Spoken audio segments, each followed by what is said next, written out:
কোনে হত্যা কৰিলে জুবিন গাৰ্গক কি হৈছিল সিদিনা ছিংগাপুৰত কাৰ নৃশংসতাৰ বলি হৈ গ'ল আমাৰ আপোন জুবিন দা আপুনি জানো মান পালে তেন্তে শুনক নাগৰিকত্ব সংশোধনী আইনৰ বিৰোধিতাৰ সময়ৰে পৰা বিজেপি চৰকাৰৰ বিৰুদ্ধে অসমৰ যুৱ সমাজ ক্ষোভিত হৈয়েই আছিল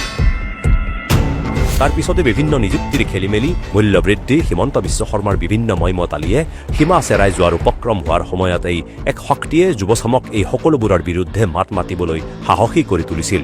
এক যুৱ মিছিল তৈয়াৰ কৰাৰ স্ফুলিংগৰ সৃষ্টি কৰিছিল যাৰ নাম আছিল জুবিন গাৰ্গ থাকিব বহুত কথা কেব আমি আহিব নিদিওঁ প্ৰথম কথা মই 2 বছৰ ধৰি লাগি আছো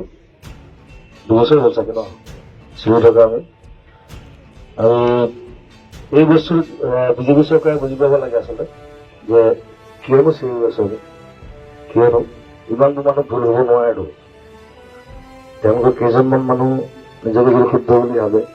আমি ভুল হৈ নাযাওঁ তাত আমাৰ শুদ্ধতা আছে আমাৰো কথা আছে আমাৰ ক'বলগীয়া কথা আছে আমাৰ নিজৰ চেণ্টিমেণ্ট আছে আৰু আমিও জানো নহয় আমি পঢ়া শুনা আমি মূৰ্খ নহয় নাই আমি অমিত শ্বাহে কি আটাইতকৈ ডাঙৰ পণ্ডিত নেকি মোদী আটাইতকৈ ডাঙৰ পণ্ডিত নেকি তেওঁ চাহেবে কি কৰিছিলে ইতিমধ্যে আমি চিন্তা চৰ্চা আৰম্ভ কৰিছোঁ এইটো বিষয়ে আৰু কাৰ কাৰণে আমাৰ কেইবাজন ল'ৰা শ্বহীদ হ'ল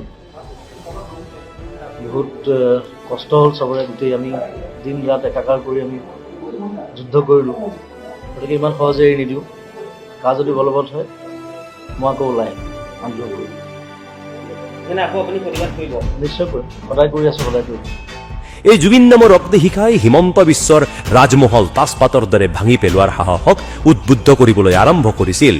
লক্ষ লক্ষ যুৱশক্তি বিজেপিৰ স্বৈৰাচাৰী শাসনৰ বিৰুদ্ধে ছচিয়েল মিডিয়া শিক্ষানুষ্ঠানৰ বাকৰি আদিত ক্ৰমাৎ সোচ্চাৰ হৈ পৰিছিল সেই প্ৰতিবাদী কণ্ঠৰ সাহস হৈ বাৰম্বাৰ থিয় দিছিল জুবিন নামৰ এজাক ধুমুহা মই লেফটিষ্ট হয় মই সদায় লেফটিষ্ট হয় মই সেই চাহ দোকানটোৰ কথা বেছি চিন্তা কৰোঁ সেই অট্টালিকাৰ মালিকটোতকে সি এনেও জীয়াই থাকিব চাহ দোকানটো ক'ত থাকিব বিদ্ৰোহী সেই ক্ষেত্ৰত মই সদায় কওঁ নিজক ছ'চিয়েলিষ্ট বুলি কওঁ আমি ছ'চিয়েলিষ্ট আমি লেফটিষ্ট মই ডিৰেক্টলি কৰিব পাৰোঁ আমি লেফটিষ্ট য়েছ মোক গুলীয়া মাৰিলে মাৰক আই ডোণ্ট কেয়াৰ যুৱক যুৱতীসকলে বিজেপি চৰকাৰৰ ভুল নীতিৰ বিৰুদ্ধে গানেৰে কথাৰে কবিতাৰে এক বিপ্লৱ আৰম্ভ কৰিছিল যাৰ ভয়তেই ইজনৰ পিছত সিজনক ৰাষ্ট্ৰদ্ৰোহৰ অভিযোগ জাপি দি হিমন্ত চৰকাৰে প্ৰেৰণ কৰিছিল জেল হাজতলৈ এই সাহসবোৰৰ আঁৰতো আছিল সেই আপোচবিহীন কণ্ঠ যিয়ে কৈ পেলাইছিল মোক জেং কৰিলে মই জেং কৰিম কিন্তু চিধা কথা আৰু এদিন ৰাজ্যৰ লক্ষ লক্ষ যুৱ সমাজৰ প্ৰতিবাদী কণ্ঠৰ সাহসৰ আঁৰৰ মানুহজনক সুদূৰ ছিংগাপুৰৰ সমুদ্ৰত হত্যা কৰা হ'ল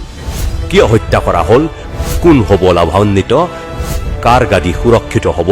তাৰ উমান ৰাইজে ইতিমধ্যেই পাইছে আমি আৰু অধিক তথ্যৰে কাইলৈ একে সময়তে লৈ আহিম দ্বিতীয় প্ৰতিবেদন চাই থাকিব আমাৰ নতুন চিৰিজ